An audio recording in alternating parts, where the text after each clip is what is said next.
Hello, everyone. Welcome back to another episode of the NJ1ST podcast. My name is Ryan McDonald. Thank you for joining me today on a free speech platform. Today, I have another guest joining me, a candidate for Congress running in Congressional District 10 against Donald Payne Jr. We have Carmen Bucco. Thank you for joining us today. Ryan, thank you for having me today, brother. I appreciate it.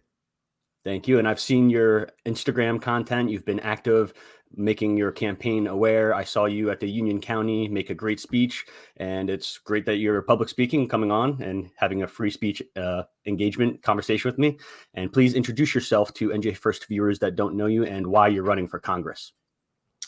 So my name is Carmen Bucco. I'm running for Congress in District 10. Last year I ran for state senate, and I think the year before, the last 2 years, I actually ran for commissioner.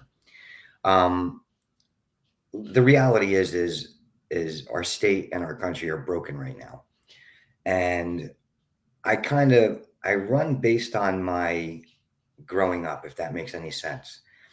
Grew up in the foster care system, lived on the streets, had a drug issue, and now today I run a successful small business. I think I don't think I don't think our politicians all mean what they're doing, right? I think some are misguided. I think some are just their mindset is just not in the realm of the realm of the American citizens, and we need strong leadership, and I believe I bring that. I can reach out to districts where people won't go. I can reach out to Irvington, East Orange, West Orange, and the only reason I could do that is because I can relate to them. It bothers me when people call them urban districts. They're not urban districts. They're just districts in they desire. If a politician says they're going to do something, they do it. One thing people know about me, I don't lie, cheat, or steal. I tell it like it is. I may have people that don't like that opinion. But today, if you're not real and you don't stand up for what you believe in, and I tell people all the time running for politics, get the word fight out of your vocabulary. We don't need to fight with anybody. We just need to be better negotiators. We need to be able to compromise and work together, right? Like, I'm a firm believer in, look, you have to cross the line. This year it was proven that I got Democratic votes, which tells me that the Democrats are tired of what's going on too, and I have the desire, the need, and I think the attitude to fix what's going on. I just have to be able to work with the other side and negotiate better with what's going on. And that's what I get the joy from. Everybody's like, why do you keep running? You keep losing. I don't run away from problems. I run right to them. Nice. And I'm sure you heard me the other night.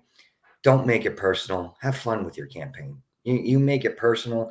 You are so focused on the negative, and we have enough negativity in life. We don't need to focus on the negative anymore, right? If I tell a dear friend of mine all the time, I'm like, stop thinking about what these people are doing to you to get you out of what you're doing, and just turn that negative into a positive. You can't get a negative from a positive, right? Mm-hmm. So I'm a believer in that. I'm a believer in stay true to who you are. Have fun with what you're doing. You don't need to attack your competition. Your competition attacks themselves. If somebody's got to talk bad about you, they must be afraid of you. Mm-hmm. Yeah. That's how I've learned, and people have told me with my political work as well. And that was great start off to our conversation that you just gave us. I like to let NJ1ST viewers know that Ed Durr, the people who New Jersey loves so much, the state senator who unfortunately wasn't reelected, he as well said that, we always talk a big game, America first, MAGA, of fighting, but negotiation is really the job of the politicians, because there's so much fighting outside of the halls of Trenton. Correct. Whether or not people understand it that way, they think the fighting happens inside of Trenton. It's actually where the negotiation is supposed to be happening. But that's great that you started off that way, and how you listed yourself as a real person, a real authentic individual. There's so many politicians who don't come across that way, don't even take the advice from the consultants who are telling them to do that. But over in Newark, New Jersey, the Republicans just had a new event last week, and there were some interesting words regarding that same topic of a real Republican, someone who just shows up or for a photo op, or someone who's actually down on the ground. And like how you said, you've been on the ground in that area for a while, and you know people with issues in the area, and you're a real person. That's what we need for candidates.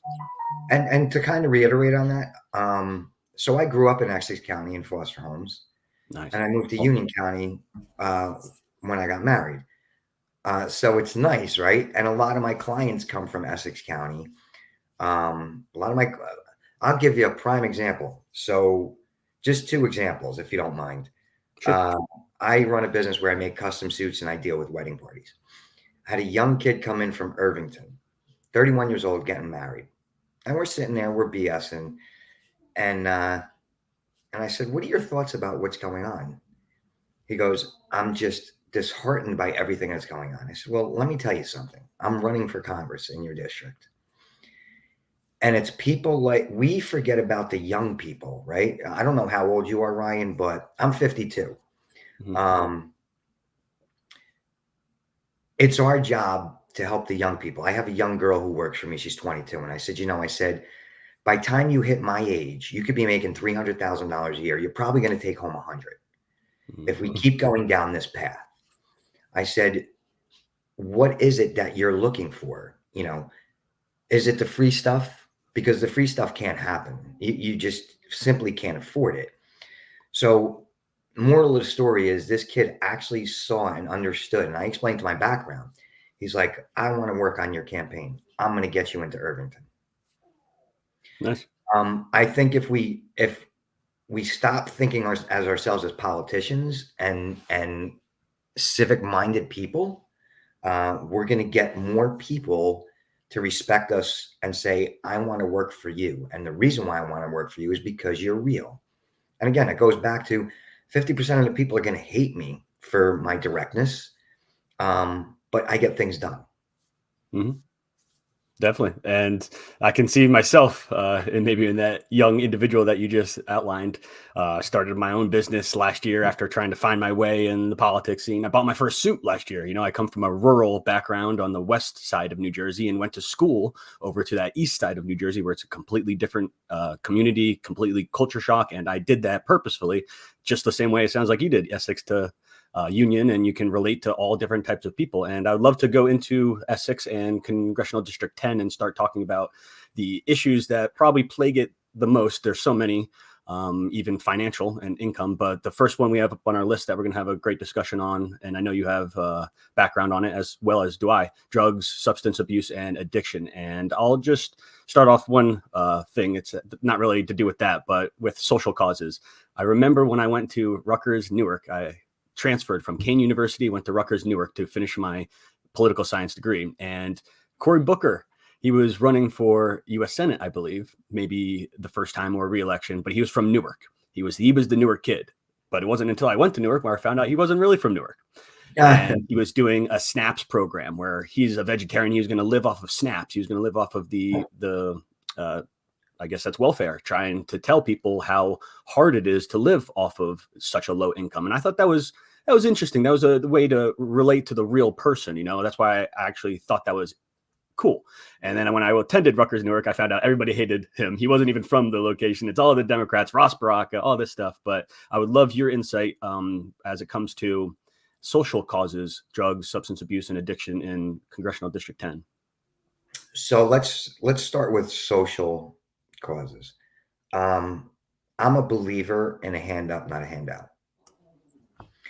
I believe that we should give everybody the opportunity to prosper, and but there's got to come a point in time where that's got to stop, right? We have to learn, and again, to me, it's everything is about mindset, right, Ryan? To me, everything is about changing the mindset.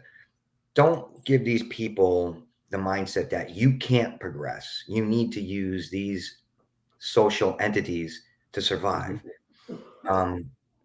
My mother, before I went to foster care, when I was a baby, my mother was on welfare.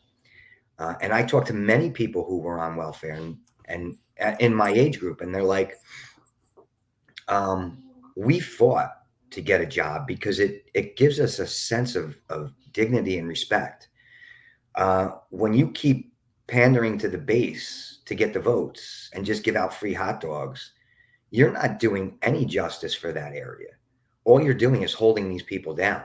You're not giving them the ability to grow. And look, I could have been, if I followed the path that I was on, I would have been dead. I chose a path, and I'm sure you saw. I'm not sure if you saw it on my website, but I put my 20-year anniversary video up, and I'll tell you, I get a ton of business from it. And the reason why is people love that American dream.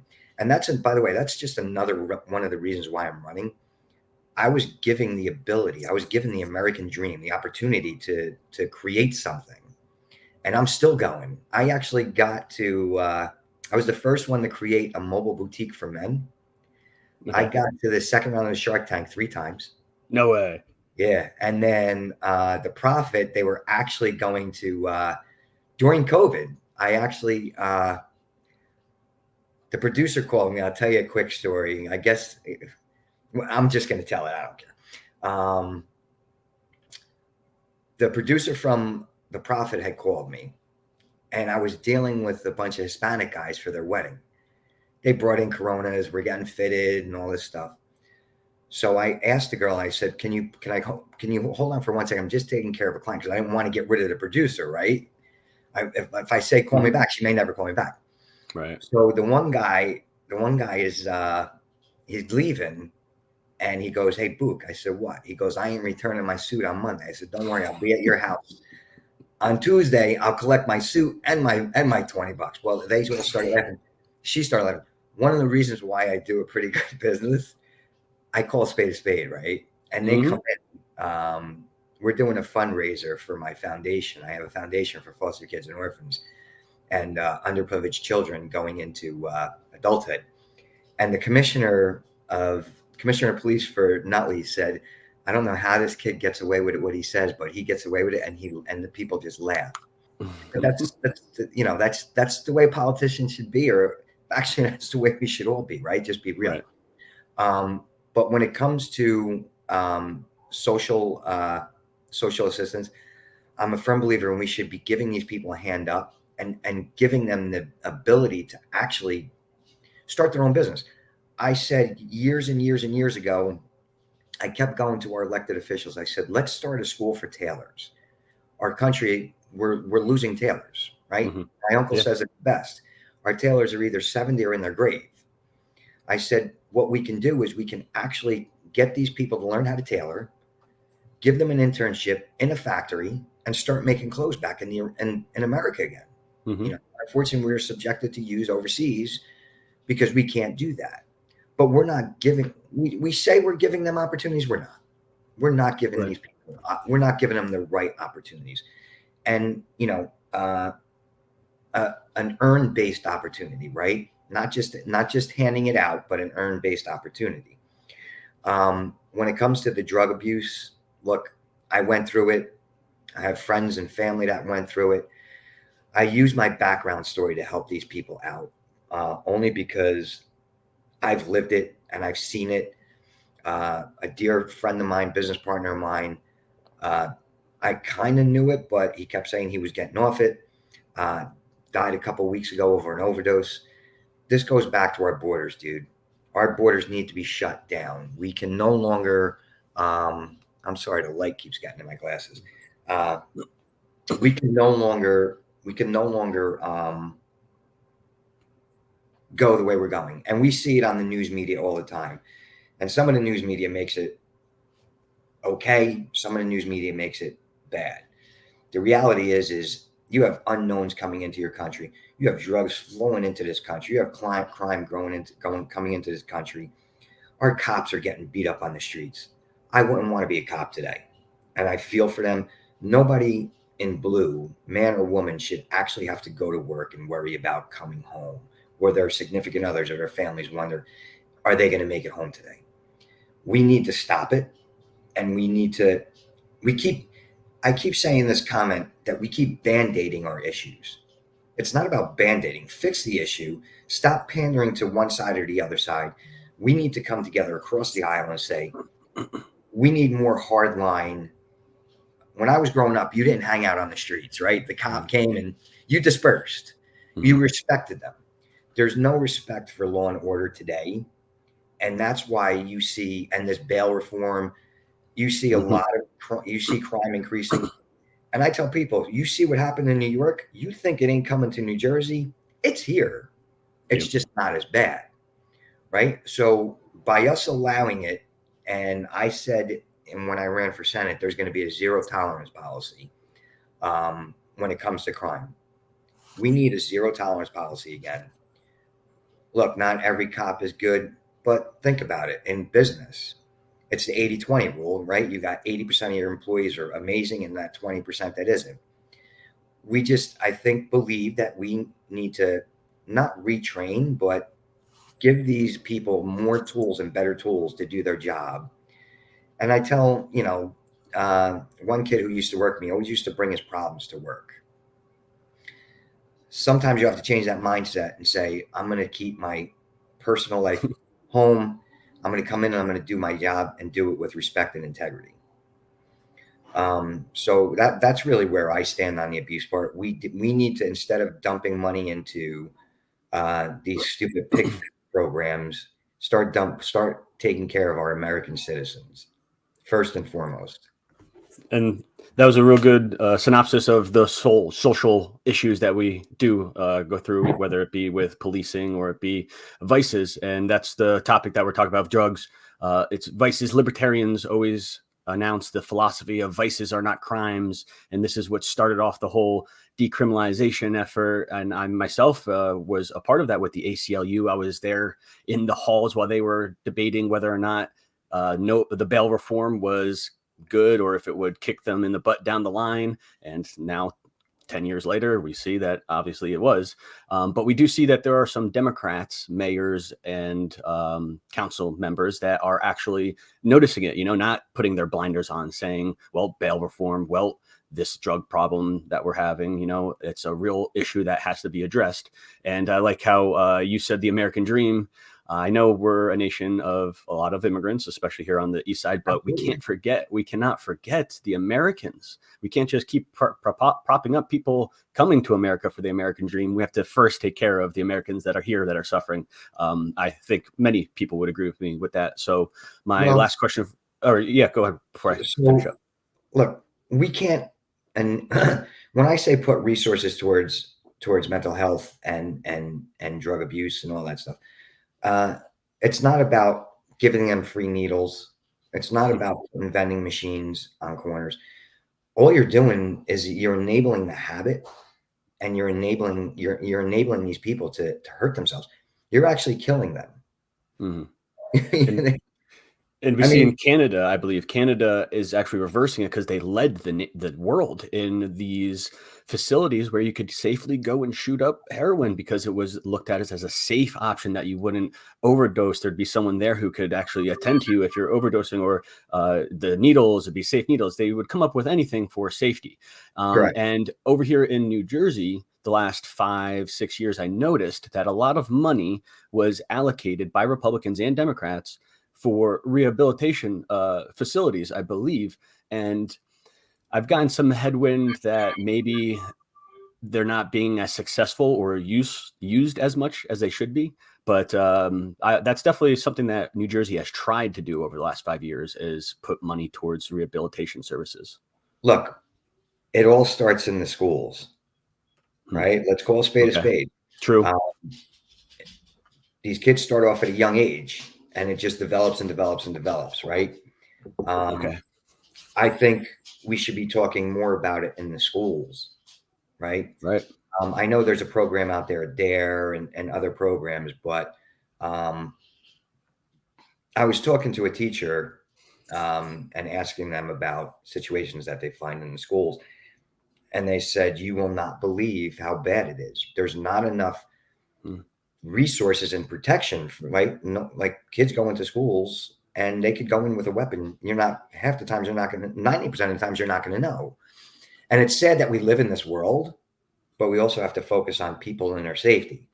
But I think we need something in our schools that can in health education, why aren't we talking about drug abuse? Why aren't we Mhm. discussing mental health issues and then transferring it to your counselors?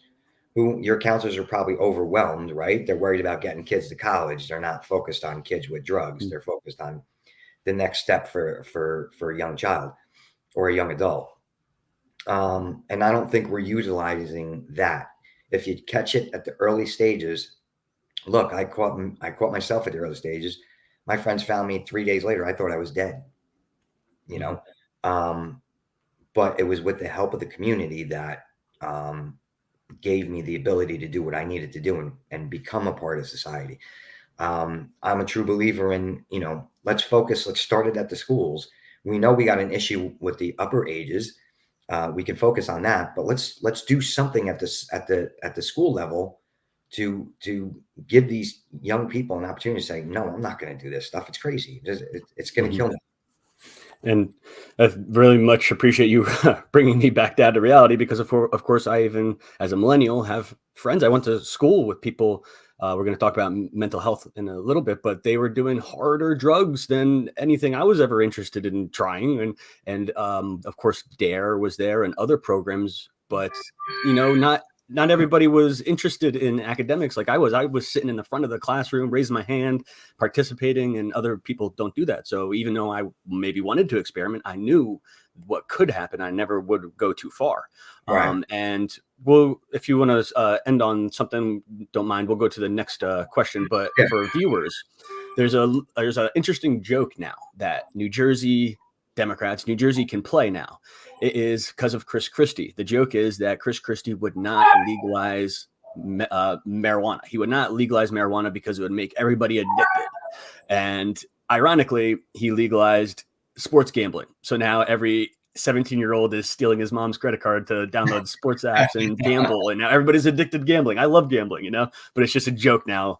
And it's more tongue in cheek to tell people he got issues and we got to talk about them publicly. But if you want to talk about anything else, vices, we're going to go on to mental health and mass shootings. Sure. Sure. So you even talked about guns in schools and crime. I graduated 2011, and then I went back to coach a soccer team in like 2015. Security changed. You were not allowed to go in that school, out the school like when I was. You had there was even barriers. There were security guards. Nothing like what I was in school. So they're putting a lot more money in, ramping it up because the news media basically, and also because there are issues of mental health, there are issues of crime, there are issues of safety, and I think like I didn't even know the Joel Osteen, that mega church guy. There was a mass shooting there just a couple of weeks ago, as well as everybody knows about the Chiefs, the Kansas City Chiefs Yeah, Super that Bowl was so disheartening. shooting. Um, But you got so heroes. yeah, yes, and that's as well. There was, in many more cases, media is reporting in these atrocities that there are people who are standing up, not just the bad part of the news. But let's talk about mental health. Mass shootings is really just a obscure thing when it comes to the narrative, because mass shooting just refers to more than 3 people being shot in an instance. So it could be gang related. That would be mass shootings, but it doesn't get. So let's talk about mental health. I have no problem talking about mental health. I've had it since my whole life. I think people, and especially men, should be speaking about it a lot more. And if over in Congressional District 10, it's, I would say, more public than over in a rural community where I'm from. It's more hide inside a house or hide in the woods. Even over in Congressional District 10, it's in the public. It's for the sites of tourists, for the sites of children. These people need help. How can we help them? So again, I'm going to bring it back to my life, but one of the things I wanted to say, and it was at the tip of my tongue, but I was listening to the question. Uh, Look, media um, makes things worse than what they are, right? Mhm. Uh, we turn on the TV, all you hear is something bad. I'm a firm believer in this, and I could be wrong, but I'm starting to feel that the media needs to be held accountable for their actions, right? Um, all you hear is negative. I don't even watch the news anymore. Right. One of the things I did do, I mean, I do, but one of the things I did do is, when I would talk to someone that was deciding or undecided to vote for me last year, I said, I said, do me a favor. It's okay to listen to the media, but what I want you to do is I want you to listen to CNN, and I also want you to listen to Fox. And then I want you to make your own decision, right?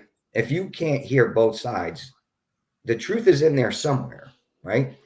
You need to be able to listen to both sides and make your own decision. We are so uneducated when it comes to everything that we've discussed: mental abuse, mental issues. We got things going on. One of the things in my foundation, we talk about kids coming from broken homes and foster homes. These kids have mental issues, by the way, only because they're brought up differently, right? Trauma, and the fact that we have all this trafficking going on, right? So we probably have, I think, 30,000 kids in the foster care system today. That these kids are at risk and they got mental health issues. So I could stem it from there, and what I would do from there is, again, we need to start it at a young age, right? We got the problem at the older age, but we need to start it at a younger age and focus on ways that we need to invest money into programs that actually work, right? We'll throw money at a program. Politicians will throw money at a program to give a friend the job. That's not our job. Our job is to put a program together that's effective. And I can't see how today some of our programs are put into place and they're not effective today, right? We've been focused on this for how many years? 20 some odd years. Yeah. I want to know, if we're putting money into a program, why are we putting money into a program? What are the statistics of that program being effective? If they're not effective, then you know what? Get rid of them, right? We're too top heavy. We'll dump $1 million into a program that isn't even close to being effective. It's just, you know what? We're doing it because someone needs a job. To me, it's just asinine, and it happens, right? We got to stop denying that these things happen. So look, I know mental health is an issue. You'll be shocked and amazed, though, that a lot of towns do hide it. Even in our area, where we're overpopulated, it is hidden, because even hidden in the schools, nobody wants those projections or stats to say we got these issues, because it makes their district look bad. That doesn't make sense. Look. People tell me, well, why do you tell people your story? Don't you feel like they're gonna judge you? I don't care if they judge me or not. They can judge me on where I was. And if you're going to judge me on where I was and where I am today. Right. And that's really where I believe we got to focus on mental health issues, because it is big. It is big, and COVID just intensified it. Yeah. We locked people up in their homes. I'm going to be honest with you, mostly for no reason. Right? I'm a firm believer, your body, your choice. You want to go to work, you want to do this, be safe about it. If we do this for every pandemic, we're going to be a country. We're not going to be a country. We're just going to be subjected to living on government funding and eating what they say you can eat, doing what you can do, driving certain miles, and you're only allowed to have this, or this. Is that the way we want to live in our country? I'm living the American dream, and I want everybody to live the American dream. And that's one of the biggest reasons why I'm running. Everybody should have an opportunity to prosper. Mental health issues, can we fix everyone? No, but there's always ways to stabilize them. There's got to be programs that make these people have the same opportunities we have. Well said. And to be honest with you, I think they're just reaching out for help. I was watching a show. I forget the name of the show on TV, and the girl was a complete drug addict. Something milk, buttermilk, or it was, I don't know. It's on Netflix, and he is a recovering alcoholic, and he has a group, and he talks to them, and they wanted him to go talk to this young girl. He must have said something that got into her head, and she was actually calling out for help. And most of these people, that's all they're doing. They're calling out for help. They want somebody to say it's going to be okay. Mm-hmm. All right. And people have to, I'll also reach out. I made a post, call your friends and family, but sometimes, you have to actually pick up the phone and you don't know if they're dealing with a hard time, but just check up on them. And That's we're going to it. move. Yeah, we're going to move on to actually, you were talking about prosperity, New Jersey, and opportunity. But first, the 30,000 children that you mentioned, was that New Jersey in foster I, care? I, I think it might be 30,000. I got to look at my book. Don't quote But me New on that. Jersey? But it's New Jersey? In New Jersey. Okay.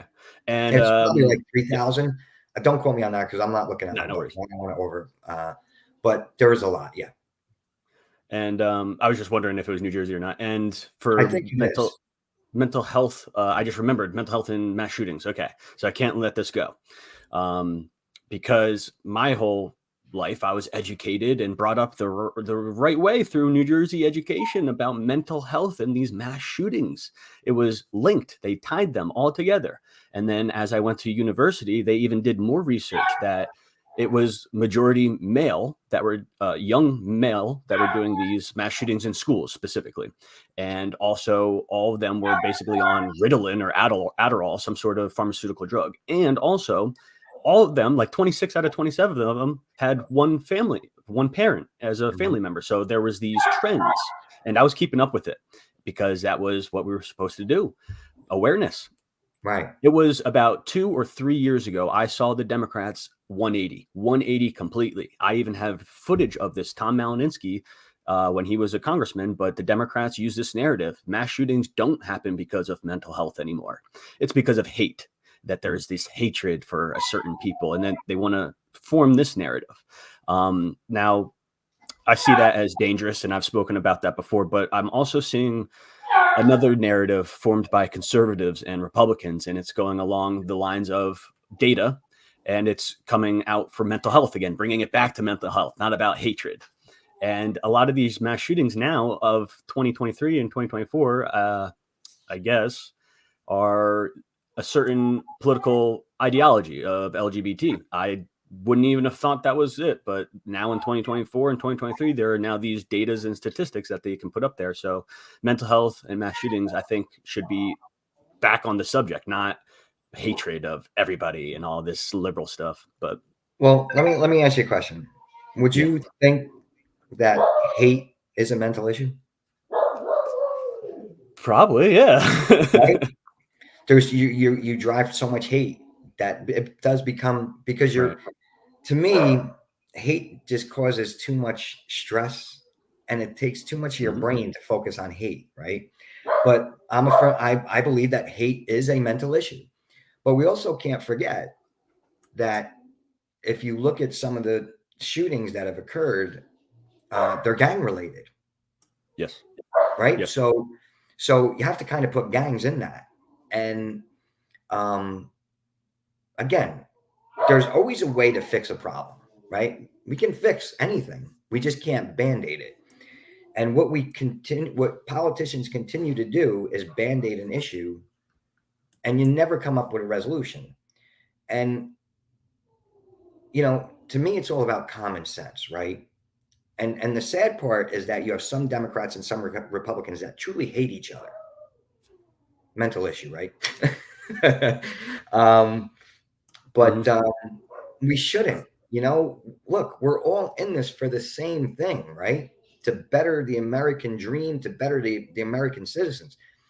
Um, I personally would say that if you're gonna put mass shootings, yes, there is a mental health issue behind it, and I Right. I think the Republicans are correct. I think the Democrats were correct when they said that, right? But Right. they changed statistics to fit their narrative, Right. right? And you can't do that because you're only hurting the American people by doing that. We got to stop letting these people focus on doing things to fit their narrative, not what's in the best interest of the people. Because that just, as you see it today, is destroying the American citizens, Hmm. right? We need to nip these guys. Again, first and foremost, close the damn border. Enough is enough. Close the border because you can see it today, what's going on. and it's just begun. You think these people ain't going to be able to get guns and start shooting up people? Because they are already. We need to heal the mental health crisis by starting at a young age, right? We know, again, I keep going back to it. We know we have a mental issue in adults today, and you're right, especially men. And I think it boils down to men are more stressed out because most of them have a home they have to worry about, a job. They're working 12, 13 hours a day because maybe the wife wants to stay home and take care of the kids. There's all kinds of things that play, but men have a stress level that is just above and beyond. Believe me, I have 3 businesses that I run on a constant basis. I have a foundation. I'm involved in this campaign a lot. So we need it too, right? Mm-hmm. I mean, I express my stress to my fiance, and we sit down and we have a discussion. We've gotten away from sitting at the table, right? We've forgotten why we become a family or why we had kids or things like that, because we get so consumed and that just adds stress to our lives. We're just focused. Today, the stress level probably has intensified even more because of the way the economy is. I was talking to a lady, senior citizen. She called me up. She said, "Carmen, I want to donate to your campaign. I love what you're doing." I said, "Well, what's the matter?" She goes, "My food bill this month was $485. I said, "So you're telling me that, your food bill was $480. Just out of curiosity, what's the problem?" "Well, I'm a senior citizen and I'm on a fixed income." I said, "Why are you worried about giving me a donation?" Right. I said, "You love what I have to say. Spread the word that way." Yeah. But she was so stressed out because she couldn't afford to give me a $25 donation. Right. Come on. Right. We should not be living like this as citizens, man. Right. We should be. And a quick one, again, because it does boil down to mental health issues. I had a young guy working for me, and he was an alcoholic, and I kept giving him shots and shots and shots, chances and chances. I said, "Why do you keep working for somebody?" I said, "Fix yourself. Go into business for yourself." I'm a firm believer in entrepreneurship. I can never go work for somebody. But that gives someone who has a mental health issue a sense of independence, and it deters their issue because now they're focused on building something versus focused on the issue. It's all about mindset. It's about mindset. Yeah, 100%, because I'm on the opposite mindset. I need structure. I need a schedule every single day, or else I'm going to get off on something. So no matter which way we play it, humans, we don't even know the most about ourselves. We're finding out about it every day. But one thing that I liked that you said during your speech was that, well, you're a New Jersey guy, but New Jersey is a beacon of progress and opportunity. And I understand what you meant by that. A lot of people, when they hear progress, they'll get triggered. And I would like to just give a quick philosophy 5-second lesson. I went to university political science, and I raised my hand and I asked the professor, "Why are all these progressives calling themselves revolutionaries?"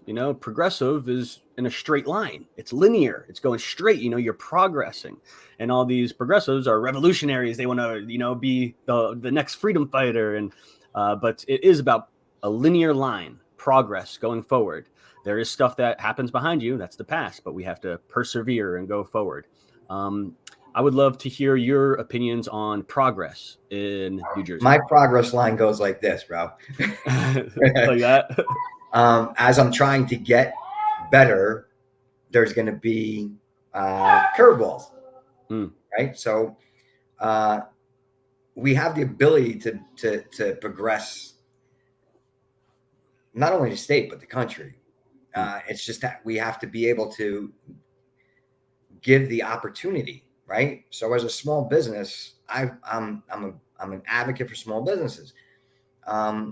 This is the hardest state to open up a small business. That's what I hear. There's too much red tape.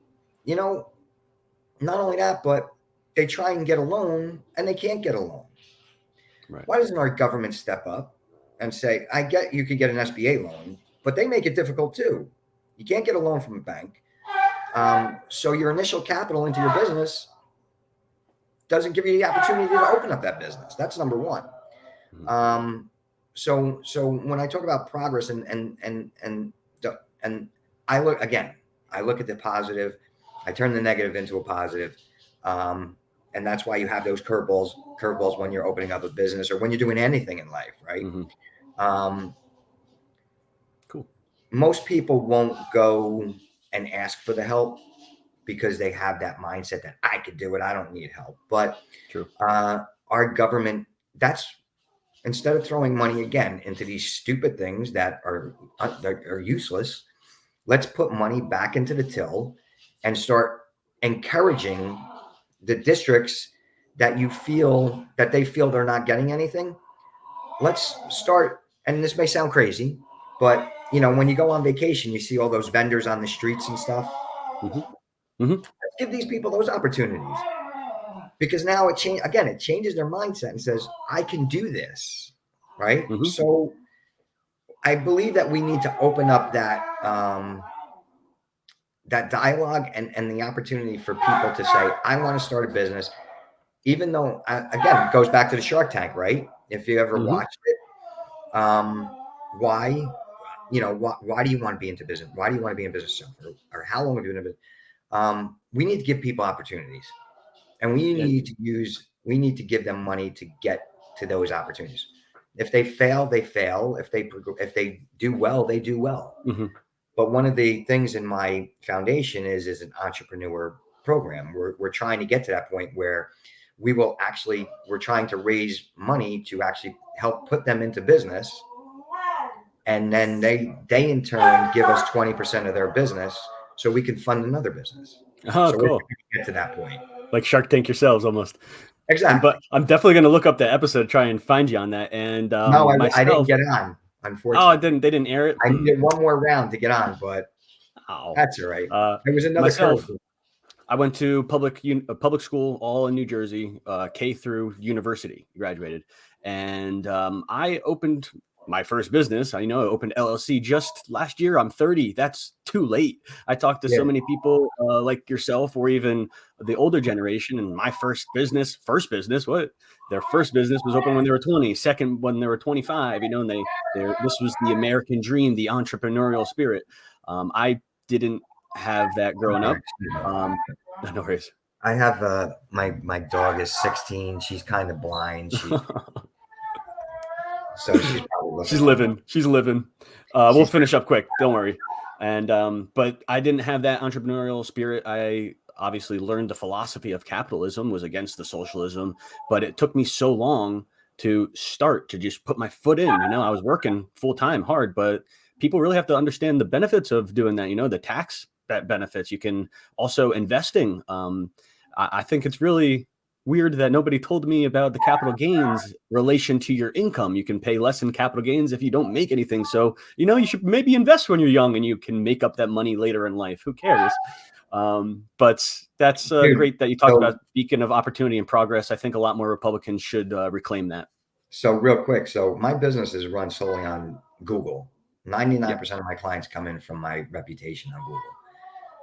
The other day I had a client because you were talking about starting your business in your 20s. I started a little bit late too. So I had a client call me the other day from 22 years ago, lost 280 pounds. And he's like, your suit fit me so good then. I want to get another one to fit me now. That's what's up. But when you can have clients, right, as an entrepreneur yourself, come back to you 20 years later, you say, wow, I did something good. Did the right thing. Yeah. Yeah. And we'll go on to the last question. I would love to know, if you are elected, do you have any legislation you plan on bringing with you, or is there someone specifically in Congress that you look up to and you'd be excited to work with? That I look up to. Hard question on that one. It really is because look, there's a lot of good people on both sides, right? Mm-hmm. I'm actually looking forward to working with every one of them. I want to, Okay. again, to me, it's about having fun and getting a job done, right? When I go to work, I want to have fun. I don't want to feel like it's work. But I'm looking forward to working with all of them. And I think we're going to have a good time. I think with my negotiation skills, I think we're going to pass some really good legislation. I am going to focus a lot on what we've discussed, right? In this, when it comes to legislation, small businesses, our law Cool. and order. So there's going to be a lot of work to do, and I'm going to enjoy it. I just look, and I'll say this freely: we get our tails kicked in this district, all in New Jersey. I would just ask the voters, before you make a decision, just educate yourself. There's no reason why you can't go Democrat to Republican or Republican to Democrat, right? Today we want to, I tell people all the time, they're like, well, are you Republican or Democrat? I said, well, every time I look at myself, I'm human, right? And it's hard for us to get that message out there because raising money today is hard. It's about getting the message out to these people, like I did with that young man from Irvington. I have meetings set up with people who actually totally believe in my message, that are putting me in a room with people in those districts because they believe in the message.